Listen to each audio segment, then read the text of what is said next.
Hi, I just want to let you know that the fire drill went off a couple times during this video, so I had to make some edits, so that's why there's a couple cuts, but it should go smoothly. Anyway. Hey, welcome back, Algebra 2.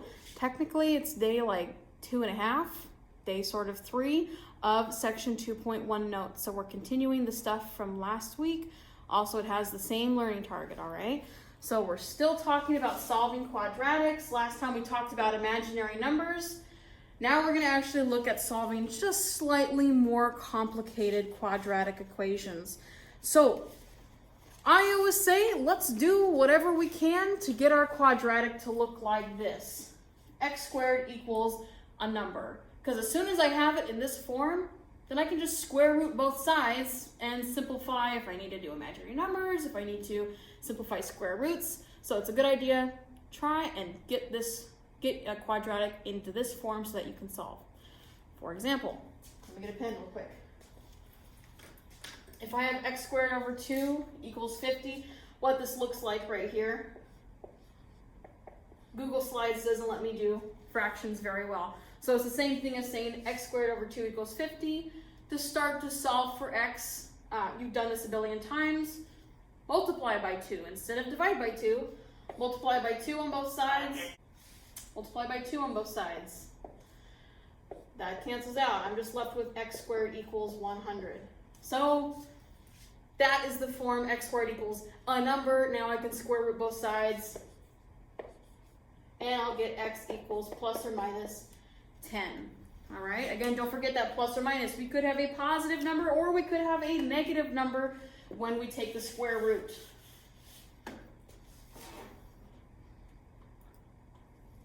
Again, over here, just keep solving until we get it into some form like this. So add 5 to both sides to get x by itself. X squared equals 35. Now I can take the square root.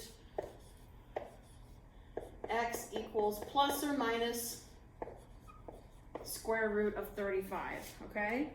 Again, as soon as we get it to this form, then I can square root both sides. Things get a little bit easier, but you got to simplify a little bit. But it's nothing new that you haven't seen. You heard me last week talk about using the word radical. When I say radical, what does that mean? Tubular, man. I'm just talking about the square root, all right? So this square root thing, when we take the square root of both sides, we're putting some numbers underneath a radical, like we just saw. We took a square root of 45. The 35 is underneath the radical, all right? So I don't know if you need to get a note of that in your notebook so you know what I mean when I say radical. Radical, okay. So there's a couple different properties that I do want to cover. The quotient property of radicals and the product property of radicals. So basically what these are, again, you saw me talk about them a little bit last time. Quotient property, I'm thinking about like division. It's all written up here as well, but I want to break it down into something that we can understand. Quotient property, I'm thinking about division. So if I have two numbers that are being divided, but they're underneath a radical here, I can also write this as the square root of m over the square root of n. All right? So again, that's kind of what I mean when I say break up the radical on the division. Or over the numerator and denominator, right? So again, I can take, instead of this entire thing being square rooted, I can just square root the numerator and square root the denominator. What was my example for this? So let's say I have square root of 15 over 16. It's also the same thing as writing square root of 15 over square root of 16, which is the same thing. I'm just simplifying this even more. Square root of 15 can't simplify it, but square root of 16 is just 4. All right, so instead of looking at this mess, I can simplify it down to something that looks a little bit nicer. The product property, product, now I'm thinking of multiplying two things. So if I have two things that are being multiplied underneath a radical, let's just say two numbers m and n being multiplied underneath that square root there, I can break it up on multiplication. So again, you saw me do this a little bit last week. I can write this as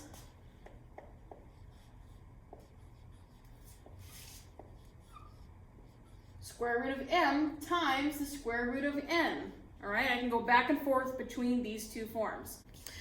So my example was, let's say I've got two numbers being multiplied underneath a square root, and I said square root of 3 times the square root of 3 times 4. Again, it's two numbers being multiplied underneath the square root. I can break that up into two separate square roots. So I can also write square root of 3 times square root of 4. And then I also know, hey, square root of 4 is just 2. So I could also write this as 2 times the square root of 3. All right? So that is the quotient property and the product property.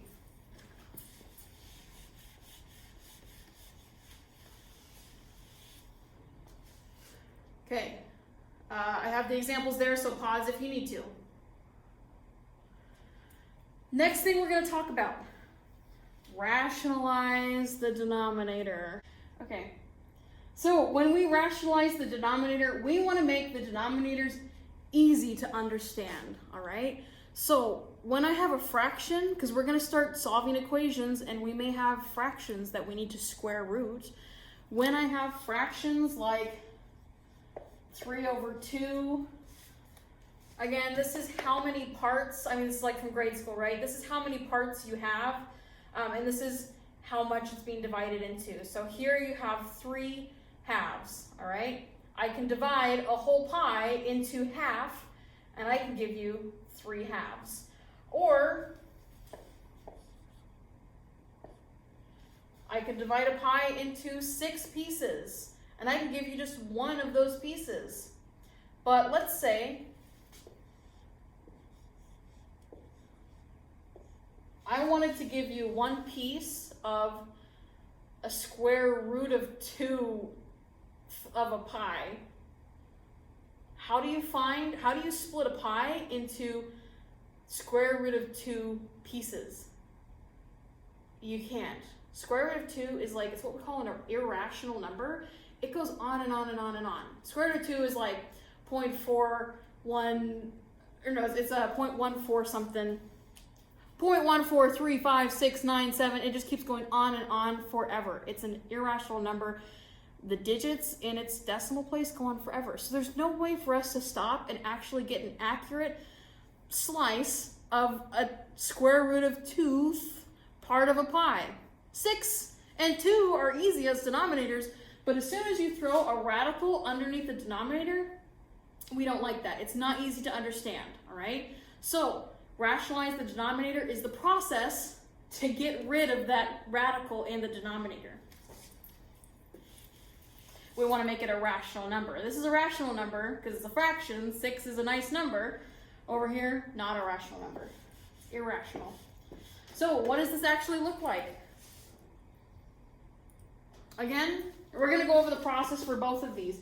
But if I have 1 over the square root of 2, how do I get it to look something like this, where I have a 2 in the denominator instead of a square root of 2?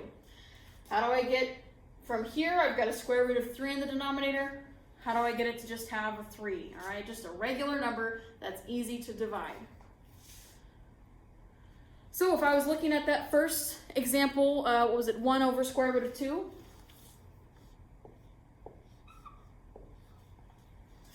This is what you got to do for rationalizing the denominator. I know square root of 2, not really super cool, but if I could multiply the square root of 2 by the square root of 2,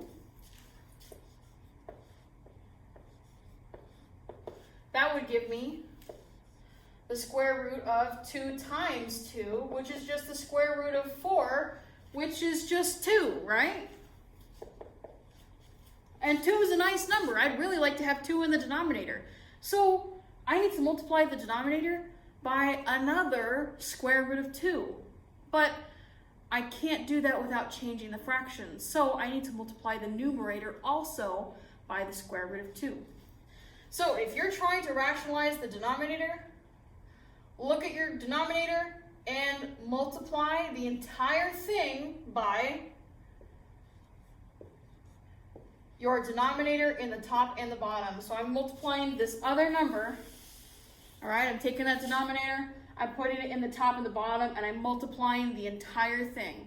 So 1 over square root of 2 is going to get multiplied by square root of 2 over square root of 2.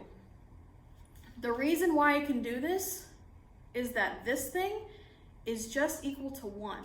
If you think about it, 6 over 6 is just a whole 1, right? 10 over 10 is just 1. I have 10 tenths, I have an entire pi, I have 6 sixths, I have an entire pi. So if I have the same number on the top and the bottom, it's just equal to 1. I know it looks crazy, but just believe me, same number top and bottom, it's just equal to 1. And multiplying a number by 1 doesn't change that number, all right? So this is 1 in disguise. This is the number 1 in disguise. Multiplying this one by 1 shouldn't change anything. So let's multiply. When we multiply fractions, we multiply straight across, numerator times numerator, which is just going to be the square root of 2. Denominator times denominator, which is square root of 4, because on the inside of my square roots, 2 times 2 is going to give me 4, and we already saw that the square root of 4 is just 2.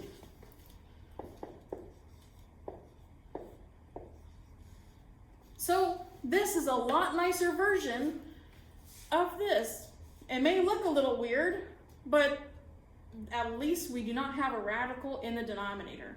All right, so that's what the process of rationalizing the denominator means. I have one more example of this because it is a lengthy process. 2 plus square root of 3 over square root of 3.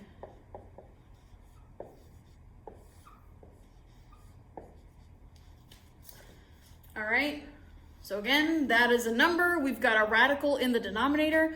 I want to figure out how to get rid of that radical. How do I get rid of the square root of 3?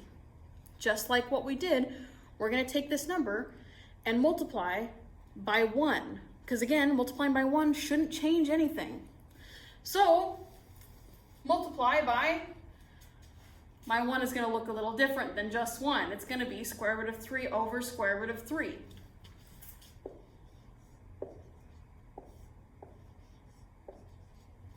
All right.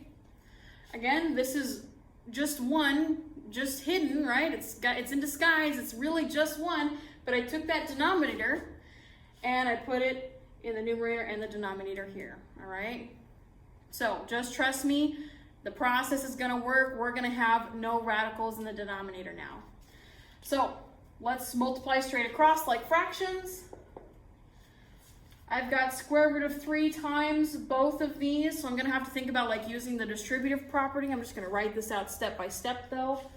So I've got 2 plus square root of 3 times square root of 3 over square root of 3 times 3 is 9.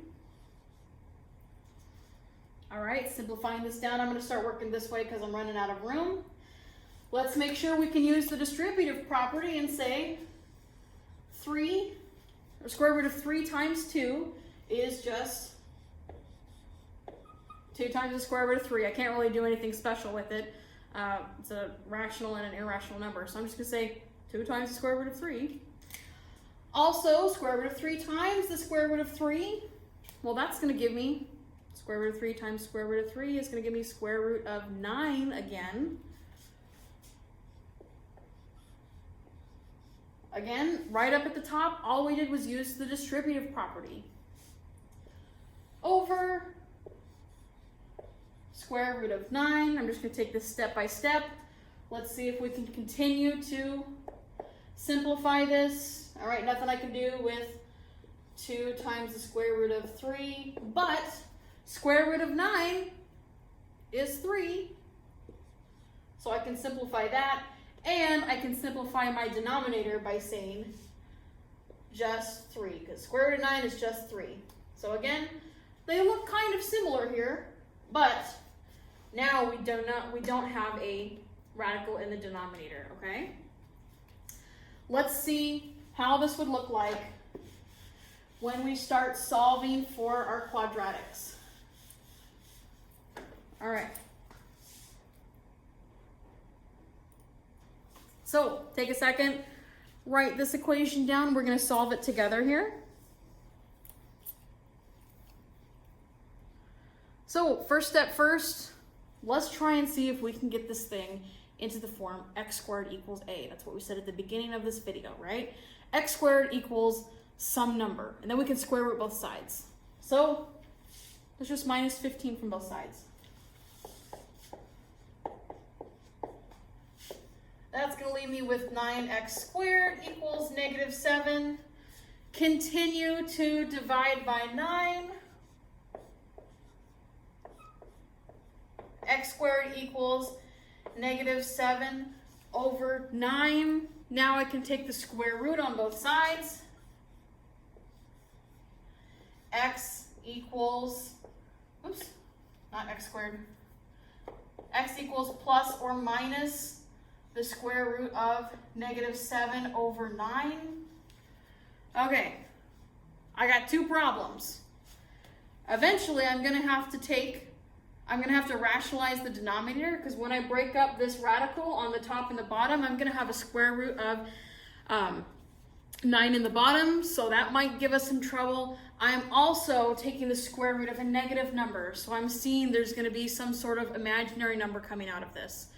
I'm going to rewrite this over on the other side, and we'll see if we can start simplifying things. So x equals plus or minus the square root of negative 7 over 9. Let's just break up the radical on the numerator and the denominator. I can use that quotient property that we talked about. And now I can write x equals plus or minus the square root of negative 7 over the square root of 9. All right, well, okay, I don't really have to do any rationalizing of the denominator because square root of 9 is just 3. So, takes care of that process.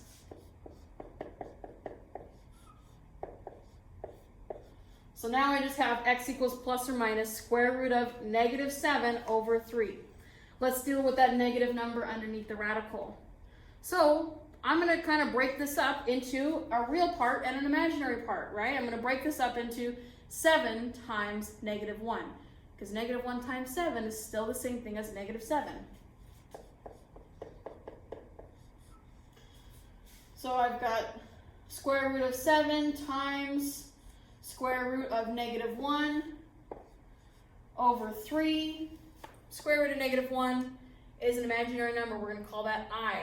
Square root of 7, can't really simplify that anymore, so I'm just going to leave it as the square root of 7 over 3. So this mess is going to turn into, I'm going to write it in red so that you can see as well, plus or minus I times the square root of 7 over 3.